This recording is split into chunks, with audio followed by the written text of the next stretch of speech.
Pengkhotbah 8 ayat 8 menyatakan, "Tidak seorang pun yang berkuasa menahan angin, dan tiada seorang pun yang berkuasa atas hari kematian." Kita tidak dapat menyangkal pernyataan firman Tuhan akan hal ini.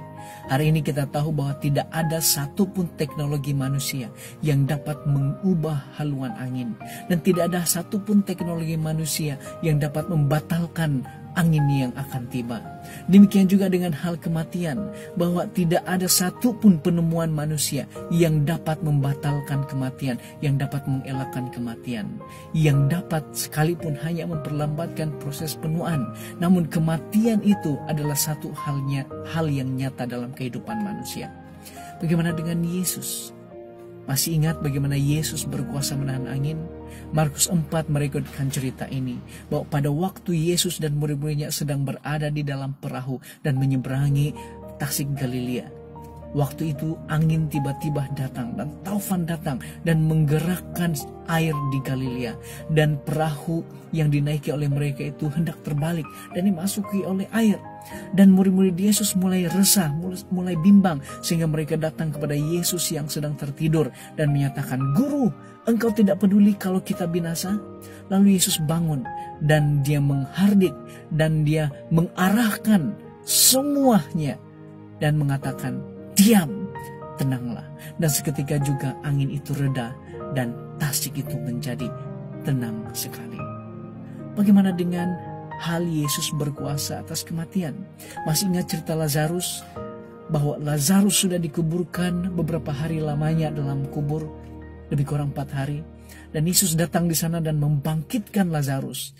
Dan pada waktu itu Yohanes 11:25 mencatatkan bahwa Yesus mengatakan, "Akulah kebangkitan dan hidup.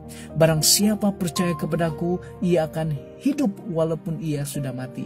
Di sini memberikan kita satu gambaran, satu lagi keteguhan bahwa Yesus Kristus berkuasa atas kematian. Bukan saja Yesus berkuasa atas kematian, tetapi Yesus dalam cerita Lazarus adalah sumber kepada kehidupan. Yesus menyatakan hal tadi, "Akulah kebangkitan dan hidup," sewaktu dia hendak membangkitkan Lazarus. Nah, di dalam Markus 16 ayat 6, "Jangan takut, kamu mencari Yesus orang Nazaret yang disalibkan itu, ia telah bangkit.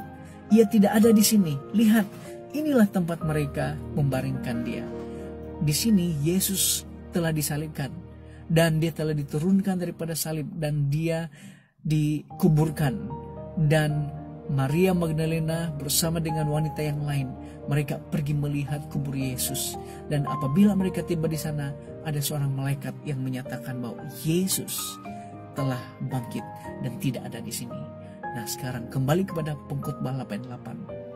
Tiada seorang pun yang berkuasa menahan angin, dan tiada seorang pun yang berkuasa atas hari kematian. Tetapi Yesus Kristus dapat berkuasa menahan angin dan dapat berkuasa atas hari kematian. Oleh itu, percayalah kepada Yesus Kristus, karena ia juga berkuasa untuk menenangkan segala kesibukan, segala kebimbangan, dan segala kesusahan yang ada dalam kehidupan kamu dan saya. Dengan itu mari bersandar kepada Yesus, karena hanya Dia yang dicatatkan dalam Alkitab satu-satunya yang boleh menahan angin dan juga berkuasa bahkan mengalahkan kematian. Jumpa lagi.